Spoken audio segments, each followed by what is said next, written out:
ರಾಜ್ಯ ಸರ್ಕಾರ ಸಮರವನ್ನೇ ಸಾರ್ತಾ ಇರುವಂತದ್ದು. ಈ ನಿಟ್ಟಿನಲ್ಲಿ ನಾಳೆ ಕಾಂಗ್ರೆಸ್ ದೊಡ್ಡ ಮಟ್ಟದ ಪ್ರತಿಭಟನೆ ನಡೆಸಲು ಎಲ್ಲ ರೀತಿಯಾದಂತ ಸನ್ನದ್ಧ ತಯಾರಿಯನ್ನ ಮಾಡಿಕೊಂಡಿರುವಂತದ್ದು. ದೆಹಲಿಯಲ್ಲಿ ಕೇಂದ್ರ ಸರ್ಕಾರಕ್ಕೆ ಬಿಸಿ ಮುಟ್ಟುವಂತ ನಿಟ್ಟಿನಲ್ಲಿ ರಾಜ್ಯ ಕಾಂಗ್ರೆಸ್ ಸರ್ಕಾರ ಪ್ರತಿಭಟನೆ ಮಾಡಲು ಸಿದ್ಧರಾಗಿರುವಂತದ್ದು.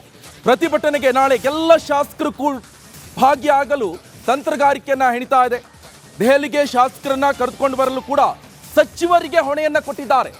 ಯಾವ್ಯಾವ ಡಿಸ್ಟಿಕ್ ಇಂದ ಯಾವ್ಯಾವ ಶಾಸಕರನ್ನ ಕರೆತಾ ಇರುವಂತ ನಿಟ್ಟಿನಲ್ಲಿ ಸಚಿವರಿಗೂ ಕೂಡ ಹೊಣೆಗಾರಿಕೆಯನ್ನ ರಾಜ್ಯ ಕಾಂಗ್ರೆಸ್ ಸರ್ಕಾರ ಕೊಟ್ಟಿರುವಂತದ್ದು. ಎಲ್ಲ ಶಾಸಕರನ್ನ ತರುವಂತ ಹೊಣೆ ಜಿಲ್ಲಾ ಉಸ್ತುವಾರಿ ಸಚಿವರಿಗೆ ಬಿಟ್ಟಿರುವಂತದ್ದು. ಶಾಸಕರ ಜೊತೆಗೆ ಆಯಾ ಜಿಲ್ಲೆಯ MLC ಅನ್ನ ಕರೆದುಕೊಂಡು ಬರಬೇಕು.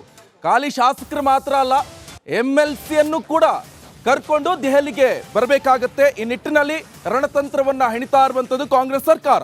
ಜಿಲ್ಲಾ ಉಸ್ತುವಾರಿ ಸಚಿವರಿಗೆ ಖಡಕ್ ಸೂಚನೆಯನ್ನ ಕೊಟ್ಟಿದ್ದಾರೆ. ಈಗಾಗಲೇ ಉಪಮುಖ್ಯಮಂತ್ರಿ DK ಶಿವಕುಮಾರ್ ಅವರು ಗೈರಾದ ಶಾಸಕರ ಹೊಣೆ ಸಚಿವರು ಹೊರಬೇಕು. ನೋಡಿ, ಇಲ್ಲೊಂದು ಕೂಡ ಅಲ್ಲೊಂದು ಟ್ವಿಸ್ಟ್ ಅನ್ನ ಕೊಟ್ಟಿದ್ದಾರೆ.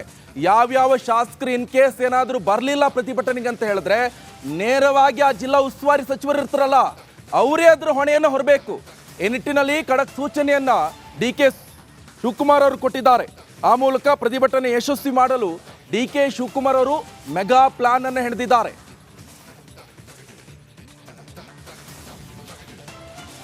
ಈಗಾಗಲೇ ಗಮನಿಸ್ತಾ ಇದ್ವಿ, ಒಂದ್ ಕಡೆ ಕೇಂದ್ರ ಸರ್ಕಾರಕ್ಕೆ ಬಿಸಿ ಮುಟ್ಟಿಸುವಂತ ನಿಟ್ಟಿನಲ್ಲಿ. ಯಾಕಂತ ಹೇಳಿದ್ರೆ ರಾಜ್ಯ ಸರ್ಕಾರ ಇಲ್ಲೇ ಪ್ರತಿಭಟನೆ ಮಾಡಬಹುದಿತ್ತು. ವಿಧಾನಸೌಧ ಇತ್ತು, ಫ್ರೀಡಂ ಪಾರ್ಕ್ ಇತ್ತು, ಎಲ್ಲ ಕಡೆ ಪ್ರತಿಭಟನೆ ಮಾಡಬಹುದಿತ್ತು. ಆದ್ರೆ ಕೇಂದ್ರ ಸರ್ಕಾರಕ್ಕೆ ಬಿಸಿ ಬಿಟ್ಟುವಂತ ನಿಟ್ಟಿನಲ್ಲಿ ದೆಹಲಿಯಲ್ಲೇ ಪ್ರತಿಭಟನೆಯನ್ನು ಮಾಡ್ತಾ ಇರುವಂತದ್ದು.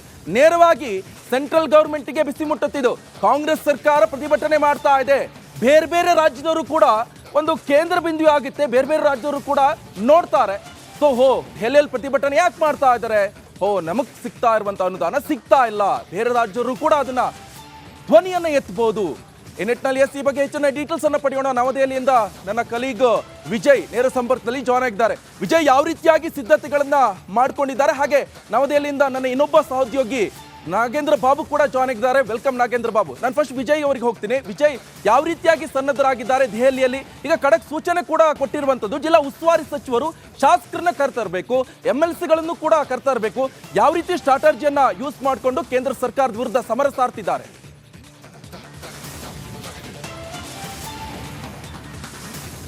ನಿಕೇಶ್, ನಾಳೆ ಬೆಳಗ್ಗೆ 11 ಗಂಟೆಗೆ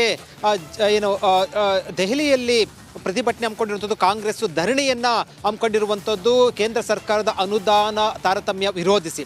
ಇಲ್ಲಿ ಕಾಂಗ್ರೆಸ್ ಪಕ್ಷದ 135 ಶಾಸಕರು, ಸಚಿವರು ಸೇರಿದಂತೆ 135 ಎಲ್ಲ ಪಕ್ಷದ ಶಾಸಕರು, ವಿಧಾನ ಪರಿಷತ್ ಸದಸ್ಯರು ಪ್ಲಸ್ ವಿಧಾನ ಪರಿಷತ್ ಸದಸ್ಯರು ಕೂಡ ಬರಬೇಕು ಅಂತ ಅನ್ನೋದು ಕೂಡ DK ಖಡಕ್ ಸೂಚನೆ ಕೊಟ್ಟಿರುವಂಥದ್ದು. ಆದರೆ ಒಂದು ವೇಳೆ ಏನಾದರೂ ಕೂಡ ಶಾಸಕರು ಗೈರಾದ್ರೆ ಬೇರೆ ರೀತಿಯ ಸಂದೇಶ ಹೋಗುತ್ತೆ ಅನ್ನುವಂಥದ್ದು ಕೂಡ DKಶಿಗೆ ಮತ್ತು KPCCಗೆ ಒಂದು ರೀತಿಯಲ್ಲಿ ಆತಂಕ ಇರುವಂಥದ್ದು, ಅನುಮಾನ ಇರುವಂಥದ್ದು. ಈ ಹಿನ್ನೆಲೆಯಲ್ಲಿ ಖುದ್ದು ಎಲ್ಲ ನೆನ್ನೆನೇ ಕೂಡ ಅಂದರೆ ಪ್ರತಿಭಟನೆ ನಡೆಯುವಂಥ 2 ದಿನ ಮುಂಚೆನೇ ಬಿಡುಬಿಟ್ಟಿರುವಂತಹ KPCC ಅಧ್ಯಕ್ಷ DK ಶಿವಕುಮಾರ್ ಎಲ್ಲ ಶಾಸಕರು ಕೂಡ ಕರೆ ಮಾಡಿ ಈ ಸಂಬಂಧಪಟ್ಟಂತೆ ಪ್ರತಿಭಟನೆಗೆ ಬರುವಂತೆ ಕೂಡ ಆಹ್ವಾನ ಕೊಟ್ಟಿರೋದು. ಯಾಕಂದರೆ ಅವರೇ ಸ್ವಂತ ಖರ್ಚಿನಲ್ಲಿ ಬರಬೇಕು. ಎಲ್ಲೋ ಒಂದು ಕಡೆ ಬರಲಿಲ್ಲ ಅಂತಂದರೆ ಒಂದಷ್ಟು ಜನ ಶಾಸಕರು ಗೈರಾದ್ರೆ ಅದು ಬೇರೆ ರೀತಿಯ ತಪ್ಪು ಸಂದೇಶ ಹೋಗುತ್ತೆ, BJPಗೆ ಒಂದು ರೀತಿಯಲ್ಲಿ ರಾಜಕೀಯ ಅಸ್ತ್ರ ಆಗುತ್ತೆ ಅನ್ನೋದನ್ನು ಈ ಹಿನ್ನೆಲೆಯಲ್ಲಿ ಖಡಕ್ ಸೂಚನೆ ಕೊಟ್ಟಿರುವಂಥದ್ದು. ಜೊತೆಗೆ ಒಂದು ಹೆಜ್ಜೆ ಮುಂದೆ ಹೋಗಿ ಎಲ್ಲ ಜಿಲ್ಲಾ ಉಸ್ತುವಾರಿ ಸಚಿವರು ಕೂಡ ಆ ಜಿಲ್ಲೆಯಂತ ಯಾರ್ಯಾರು ಶಾಸಕರಿದ್ದಾರೆ ಪಕ್ಷದ ಶಾಸಕರು ಅವನು ಕರ್ತಾ ಇರುವಂಥ ಜವಾಬ್ದಾರಿ ನಿಮ್ಮ ಮೇಲಿದೆ. ಇದೆಲ್ಲ ಇಲ್ಲ ಅಂತಂದ್ರೆ ಅದರ ಪರಿಣಾಮ ಬೇರೆ ರೀತಿ ಇರುತ್ತೆ ಅನ್ನುವಂಥದ್ದು ಖಡಕ್ ಎಚ್ಚರಿಕೆ ಸಂದೇಶ ಕೊಟ್ಟಿರುವಂಥದ್ದು.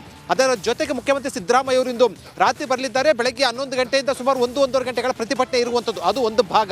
ಎರಡನೇ ಭಾಗ, ಇದಕ್ಕೆ ಕಾಂಗ್ರೆಸ್ ಪ್ರತಿಭಟನೆಗೆ ಇಡೀ BJPಯ ಸಂಸದರು ತಿರುಗಿ ಬಿದ್ದಿರುವಂಥದ್ದು ಮತ್ತು BJPಯ ಸಂಸದರು ತಿರುಗೇಟನ್ನು ಕೊಡ್ತಾ ಇರುವಂಥದ್ದು. ಅಂಕಿಅಂಶಗಳ ಸಮೇತ ಏನು ಕಾಂಗ್ರೆಸ್ ಅಂಕಿಅಂಶ ರಿಲೀಸ್ ಮಾಡಿದೆ ಅದಕ್ಕೆ ಪ್ರತಿಯಾಗಿ ಅಂಕಿಅಂಶಗಳನ್ನು ರಿಲೀಸ್ ಮಾಡಿ ಏನು ತಿರುಗೇಟನ್ನು ಕೊಡ್ತಾ ಇರುವಂಥದ್ದು. ಜೊತೆಗೆ ಇದು ರಾಜಕೀಯವಾಗಿ ಒಂದಷ್ಟು ಸಾಕಷ್ಟು ಚರ್ಚೆ ವಿಚಾರ ಆಗಿರುವಂಥದ್ದು. ಇದಕ್ಕೆ ನಾಳೆ ಇಡೀ ಕರ್ನಾಟಕದ ಇತಿಹಾಸದಲ್ಲಿ ನಿಕೇಶ್ ಮೊದಲ ಬಾರಿಗೆ ಈ ರೀತಿಯ ಪ್ರತಿಭಟನೆ ಕೇಂದ್ರ ಸರ್ಕಾರದ ವಿರುದ್ಧ, ಅಂದರೆ ಈ ಹಿಂದೆ ಕಾವೇರಿ ನೀರು ಹೋರಾಟ ಸಂಬಂಧಪಟ್ಟಂತೆ ಬೇರೆ ವಿಚಾರ ಪ್ರತಿಭಟನೆ ಆಗಿತ್ತು. ಆದರೆ ರಾಜಕೀಯವಾಗಿ ಮತ್ತು ಕೇಂದ್ರ ಸರ್ಕಾರದ ಅನುದಾನ ಸಂಬಂಧಪಟ್ಟಂತೆ ಇದೇ ಮೊದಲ ಬಾರಿಗೆ ಸರ್ಕಾರ ಮತ್ತು ಪಕ್ಷ ಪ್ರತಿಭಟನೆಗೆ ಮುಂದಾಗಿರುವಂಥದ್ದು. Nikesh, thank you Vijay. ಹಾಗೆ ನನ್ನ ಇನ್ನೊಬ್ಬ ಸಹೋದ್ಯೋಗಿ ನಾಗೇಂದ್ರ ಬಾಬು ಕೂಡ ದೆಹಲಿಯಿಂದ ಜಾಯ್ನ್ ಆಗ್ತಾ ಇದ್ದಾರೆ. ನಾಗೇಂದ್ರ ಬಾಬು, ಬಹಳ ಪ್ರಮುಖವಾಗಿ ದೆಹಲಿಯನ್ನೇ ಯಾಕೆ ಆಯ್ಕೆ ಮಾಡಿಕೊಂಡ್ರು ಕಾಂಗ್ರೆಸ್ನ ನಾಯಕರು? ನಾವು ಈಗಾಗಲೇ ಗಮನಿಸ್ತಾ ಇದ್ವಿ, ಒಂದ್ ಕಡೆ ನೀವು ಕೂಡ ಒಂದಿಷ್ಟು ಸಂಸದರನ್ನು ಕೂಡ ಭೇಟಿಯಾಗಿ ಸಂಭಾಷಣೆಯನ್ನು ನಡೆಸಿದ್ರಿ, ಅದ್ರ ಜೊತೆಗೆ ಸಚಿವರನ್ನು ಕೂಡ ಮೀಟ್ ಆಗಿ ನೀವು ಮಾತುಕತೆಯನ್ನು ನಡೆಸಿದ್ರಿ. ಅದರಲ್ಲಿ ಬಹಳ ಪ್ರಮುಖವಾಗಿ ಕೇಳಿ ಬರ್ತಾ ಇರುವಂಥದ್ದು ಯಾವ ರೀತಿಯಾಗಿ ಸ್ಟ್ರಾಟಜಿಯನ್ನು ಯೂಸ್ ಮಾಡ್ಕೊಂಡಿದ್ದಾರೆ, ಇವರ ಆರೋಪ ಹಾಗೆ ಪ್ರತ್ಯಾರೋಪ ಏನಿರ್ಬೋದು ಅಂತ. ನಿಕೇಶ್ ನೋಡಿ, ಕಾಂಗ್ರೆಸ್ನವರ ನೇರವಾದಂಥ ಆರೋಪ ಇಷ್ಟೇ, ರಾಜ್ಯಕ್ಕೆ ಅನ್ಯಾಯ ಆಗ್ತಾ ಇದೆ, ನಾವು ಕಟ್ಟುವಂಥ ತೆರಿಗೆಯಲ್ಲಿ ನಮಗೆ ಕಡಿಮೆ ಸಿಗ್ತಾ ಇದೆ, ಸಿಗುವಂಥ ಅನುದಾನ ಕೂಡ ಕಡಿತಗೊಳಿಸಲಾಗ್ತಾ ಇದೆ. ಎಲ್ಲೋ ಒಂದು ಕಡೆ ಕಳೆದ 9.25 ವರ್ಷದಲ್ಲಿ ಅಂದರೆ ಮೋದಿಯವರ ಆಡಳಿತದಲ್ಲಿ ನಮ್ಮ ರಾಜ್ಯಕ್ಕೆ ಬರೋಬ್ಬರಿ 1,27,000 ಕೋಟಿಯಷ್ಟು ಹಣ ನಮಗೆ ಕಡಿಮೆ ಮಾಡಲಾಗಿದೆ, ಕಡಿತಗೊಳಿಸಲಾಗಿದೆ ಎನ್ನುವ ಒಂದು ಆರೋಪವನ್ನು ಮಾಡಿದ್ದಾರೆ. ನಾವು ಕಟ್ತಾ ಇರುವಂಥ ತೆರಿಗೆ ನಮ್ಮ ಹಕ್ಕು ಅಂತೇಳಿ ಅಭಿಯಾನವನ್ನು ಶುರು ಮಾಡಿದ್ದಾರೆ. ಪ್ರಮುಖವಾಗಿ ರಾಜ್ಯಕ್ಕೆ ಆಗ್ತಾ ಇರುವಂತಹ ಅನ್ಯಾಯ, ರಾಜ್ಯದಲ್ಲೇ ಇದ್ದುಕೊಂಡು ಅವರು ಪ್ರತಿಭಟನೆಯನ್ನು ಮಾಡ್ಬೋದಿತ್ತು, ಆದರೆ ಕೇಂದ್ರ ಸರ್ಕಾರ ಈ ಒಂದು ಅನ್ಯಾಯ ಮಾಡ್ತಾ ಇದೆ. ಹಾಗಾಗಿ ಬೇರೆ ಬೇರೆ ರಾಜ್ಯಗಳು ಕೂಡ ಇದು ಗೊತ್ತಾಗಬೇಕು, ಇಡೀ ರಾಷ್ಟ್ರಕ್ಕೆ ಗೊತ್ತಾಗಬೇಕು, ಕರ್ನಾಟಕ ರಾಜ್ಯಕ್ಕೆ ಅನ್ಯಾಯ ಮಾಡಲಾಗ್ತಾ ಇದೆ ಎನ್ನುವ ಕಾರಣವನ್ನು ಇಟ್ಟುಕೊಂಡು ನಮ್ಮ ತೆರಿಗೆ ನಮ್ಮ ಹಕ್ಕು ಅಂತೇಳಿ ನಾಳೆ ಜಂತರ್ ಮಂತರ್ನಲ್ಲಿ ದೊಡ್ಡ ಮಟ್ಟದಲ್ಲಿ ಅವರು ಹೋರಾಟಕ್ಕೆ ಮುಂದಾಗಿರುವಂಥದ್ದು.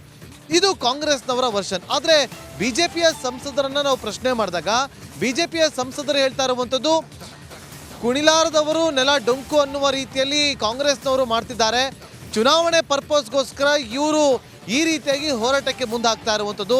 ನಾವು 28ಕ್ಕೆ 28 ಕ್ಷೇತ್ರಗಳಲ್ಲಿ ಬಿಜೆಪಿ ಗೆದ್ದೇ ಗೆಲ್ಲುತ್ತೆ, ಆ ವಿಶ್ವಾಸ ನಮಗಿದೆ, ಇದು ಅವ್ರಿಗೆಲ್ಲೋ ಒಂದು ಕಡೆ ತಡೆದುಕೊಳ್ಳೋದಕ್ಕೆ ಆಗ್ತಾ ಇಲ್ಲ. ಹಾಗಾಗಿ ಈ ರೀತಿಯಾಗಿ ಕೇಂದ್ರ ಸರ್ಕಾರದ ವಿರುದ್ಧ ಗೂಬೆ ಕೂರಿಸುವಂಥ ಕೆಲಸವನ್ನ ಮಾಡಲಾಗ್ತಾ ಇದೆ ಅಂತೇಳಿ ಬಿಜೆಪಿ ಸಂಸದರ ವಾದ. ಆದರೆ ಇವತ್ತು ಒಂದು ಕಡೆ ಕಾಂಗ್ರೆಸ್ನ ನಾಯಕರೆಲ್ಲರೂ ಕೂಡ ಬಂದು ನಾಳೆ ಜಂತರ್ ಮಂತರ್ನಲ್ಲಿ ಹೋರಾಟವನ್ನು ಮಾಡ್ತಿದ್ದಾರೆ. ಬಿಜೆಪಿಯವರು ಇಲ್ಲಿ ಅವರ ಒಂದು ಸಮಸ್ಯೆಗಳನ್ನು ಮರೆಮಾಚುವ ಸಲುವಾಗಿ ಈ ರೀತಿಯಾಗಿ ಬಂದು ಪ್ರತಿಭಟನೆ ಮಾಡ್ತಿದ್ದಾರೆ ಅಂತೇಳಿ. ಇವರ ಇಬ್ಬರ ಕಿತ್ತಾಟದಲ್ಲಿ ಜನಸಾಮಾನ್ಯರು ಎಲ್ಲೋ ಒಂದು ಕಡೆ ಬಡವರು ಆಗ್ತಿದ್ದಾರೆ ಅನ್ನುವ ಪ್ರಶ್ನೆಗಳು ಕೂಡ ಉದ್ಭವ ಆಗುತ್ತೆ. ಯಾಕೆಂದರೆ ಜನ ಕೇಳ್ತಾ ಇರುವಂಥದ್ದು ಕೂಡ ಇವತ್ತು ನಮ್ಮ ರಾಜ್ಯ 2ನೇ ಅತಿ ದೊಡ್ಡ ಟ್ಯಾಕ್ಸ್ ಕಟ್ತಾ ಇರುವಂಥ ರಾಜ್ಯ ಅನ್ಸ್ಕೊಳ್ತಾ ಇದೆ. ಆದರೆ ಈ 2ನೇ ಅತಿ ದೊಡ್ಡ ರಾಜ್ಯ ಅಂತ ಅಂದ್ಕೊಂಡಾಗ ನಾವು 100 ರೂಪಾಯಿ ಟ್ಯಾಕ್ಸ್ ಕಟ್ಟರೆ ನಮಗೆ ಕೇವಲ ಸಿಗೋದು 12 ರೂಪಾಯಿಂದ 13 ರೂಪಾಯಿ ಅಷ್ಟೇನಾ ಅನ್ನೋದು ಜನಸಾಮಾನ್ಯರ ಪ್ರಶ್ನೆ. ಆದರೆ ಸಂಸದರು, ರಾಜಕೀಯ ಮುಖಂಡರು ಹೇಳುವಂಥದ್ದು, ದೇಶದಲ್ಲಿ 28 ರಾಜ್ಯಗಳಿದೆ, 28 ರಾಜ್ಯಗಳು ಎಲ್ಲನೂ ಕೂಡ ಸಮನಾಗಿ ನೋಡಬೇಕು, ಎಲ್ಲಿ ಕಡಿಮೆ ಇರುತ್ತೋ ಅಲ್ಲಿ ಅದನ್ನು ಮೇಲಕ್ಕೆತ್ತುವ ಕೆಲಸಗಳಾಗಬೇಕು ಅಂತೇಳಿ. ಅದು ಆಗಬೇಕು, ನಾವು ಕೂಡ ಯಾರು ಕೂಡ ಬೇಡ ಅಂತ ಹೇಳ್ತಾ ಇಲ್ಲ ಅನ್ನುವ ವಿಚಾರವನ್ನು ಹೇಳ್ತಾರೆ. ಆದರೆ ಕರ್ನಾಟಕಕ್ಕೆ ಸಿಗಬೇಕಾಗಿರುವಂಥ ಪಾಲಾದರೂ ಕರೆಕ್ಟಾಗಿ ಕೊಡಬೇಕಲ್ವಾ, ಅದರಲ್ಲೂ ಕೂಡ ಕಡಿತಗೊಳಿಸಲಾಗ್ತಾ ಇದೆ ಅನ್ನುವ ವಿಚಾರಗಳನ್ನು ಈಗ ಕಾಂಗ್ರೆಸ್ ನಾಯಕರು ಎತ್ತಿರುವಂಥದ್ದು. ಆ ಮೂಲಕ ಕಾಂಗ್ರೆಸ್ ನಾಯಕರು ಹೇಳ್ತಿರುವಂಥದ್ದು, ರಾಜ್ಯಕ್ಕೆ ಅನ್ಯಾಯ ಆಗ್ತಾ ಇದೆ, ಅದು ಕೇಂದ್ರ ಮಾಡ್ತಾ ಇದೆ ಅನ್ನುವ ಕಾರಣಕ್ಕೋಸ್ಕರ. ಹಾಗಾಗಿ ಇದು ಇಡೀ ರಾಷ್ಟ್ರಕ್ಕೆ ಗೊತ್ತಾಗಬೇಕು ಅನ್ನೋ ಕಾರಣಕ್ಕೋಸ್ಕರ ನಾಳೆ ಜಂತರ್ ಮಂತರ್ನಲ್ಲಿ ದೆಹಲಿಯಲ್ಲಿ ಪ್ರತಿಭಟನೆಗೆ ಮುಂದಾಗಿರುವಂಥದ್ದು. Nikesh, okay, thank you Nagendra Babu, ನಿಮ್ಮೆಲ್ಲ ಮಾಹಿತಿ. ಇನ್ನು ಯಾರು ಕೂಡ ಗೈರಾಗದಂತೆ ಶಾಸಕರೆಲ್ಲರೂ ದೆಹಲಿಯ ಜಂತರ್ ಮಂತರ್ಗೆ ಬರಬೇಕು, ಪ್ರತಿಭಟನೆಯನ್ನ ಮಾಡಬೇಕು ಅಂತ ಡಿ.ಕೆ. ಶಿವಕುಮಾರ್ ಹೇಳಿದ್ದೆ ತಡ ನಾ ಮುಂದು ತಾ ಮುಂದು ಅಂತ ಒಬ್ಬೊಬ್ಬರೇ ಶಾಸಕರು ದೆಹಲಿಯತ್ತ ಪ್ರಯಾಣವನ್ನ ಬೆಳೆಸಿದ್ದಾರೆ. ಇವನ್ ನಿಗಮ ಮಂಡಳಿ ಅಧ್ಯಕ್ಷರು ಕೂಡ ಈಗಾಗಲೇ ದೆಹಲಿಯತ್ತ ಪ್ರಯಾಣವನ್ನ ಬೆಳೆಸಿದ್ದಾರೆ.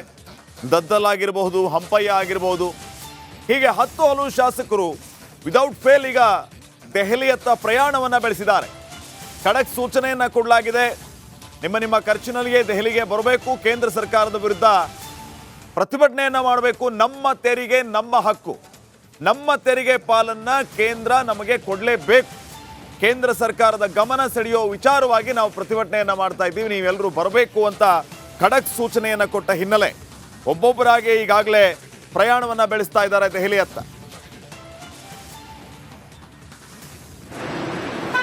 ಈಗ ಎಲ್ಲ CM ಎಲ್ಲ ಸಂಸದರು ಎಲ್ಲ ಕೂಡ ನೋಡಿದ್ದೀನಿ. ಈಗ ಅಲ್ಲಿ ದೆಹಲಿಯಲ್ಲಿ ಕೇಂದ್ರ ಸರ್ಕಾರದ ಪ್ರತಿಭಟನೆಯನ್ನು ನಡೆಸ್ತಾ ಇರ್ತಾರೆ.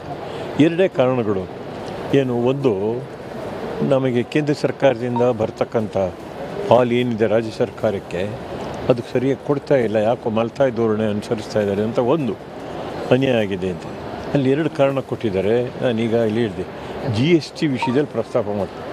ಈ GST 4 ಲಕ್ಷ ಕೋಟಿ ಇಲ್ಲಿಂದ ಸಂಗ್ರಹ ಆಗಿದೆ, ಅದರ ಪಾಲು ನಮಗೆ ಸರಿಯಾಗಿ ಬರ್ತಾ ಇಲ್ಲ ಅಂತ. ಇನ್ನೊಂದು NDRF. ಈಗಾಗಲೇ ಕರ್ನಾಟಕ ರಾಜ್ಯದಿಂದ ಇವತ್ತು ಈ ರಾಜ್ಯದ ಮುಖ್ಯಮಂತ್ರಿಗಳಾದಂಥ ಸಿದ್ದರಾಮಯ್ಯ ಸಾಹೇಬರು ಮತ್ತು ಉಪಮುಖ್ಯಮಂತ್ರಿಗಳಾದಂಥ ಡಿ.ಕೆ. ಶಿವಕುಮಾರ್ ಸಾಹೇಬರ ನೇತೃತ್ವದಲ್ಲಿ ಇವತ್ತು AICC ಅಧ್ಯಕ್ಷರ ನೇತೃತ್ವದಲ್ಲಿ ಇವತ್ತು ನಾವು ಈ ರಾಜ್ಯದ ಎಲ್ಲ ಶಾಸಕರುಗಳು, ಮಂತ್ರಿಗಳು, ನಿಗಮದ ಅಧ್ಯಕ್ಷರುಗಳು ಪಕ್ಷಾತೀತವಾಗಿ ನಾವೆಲ್ಲರೂ ಕೂಡ ಈ ರಾಜ್ಯಕ್ಕೆ ಏನು ಮಲತಾಯಿ ಧೋರಣೆಯನ್ನು ತೋರಿಸುವಂಥ ಕೇಂದ್ರ ಸರ್ಕಾರ ಇವತ್ತು ಡೆಲ್ಲಿಗೆ ನಾವು ಪ್ರೊಟೆಸ್ಟ್ ಮಾಡೋದ್ರ ಸಲುವಾಗಿ ನಾವು ಹೋಗ್ತಿದ್ವಿ. ಮಾನ್ಯ ಸಿದ್ದರಾಮಯ್ಯನವರು ನಮ್ಮನ್ನು ಈ ಒಂದು ಪ್ರೊಟೆಕ್ಷನ್ ಪಾಲ್ಗೊಳ್ಳುವಂತಕ್ಕಂಥ ಅವರ ಆದೇಶದ ಮೇರೆಗೆ ನಾವು ಇವತ್ತು ಹೋಗ್ತಾ ಇದ್ವಿ. ನಮ್ಮ ರಾಜ್ಯಕ್ಕೆ ಅನ್ಯಾಯ ಆಗ್ತಕ್ಕಂಥ ಕೆಲಸ ಇವತ್ತು ಏನಪ್ಪ BJP ಸರ್ಕಾರದಿಂದ ಆಗ್ತದೆ, ಕೇಂದ್ರ ಸರ್ಕಾರದಿಂದ ಆ ಒಂದು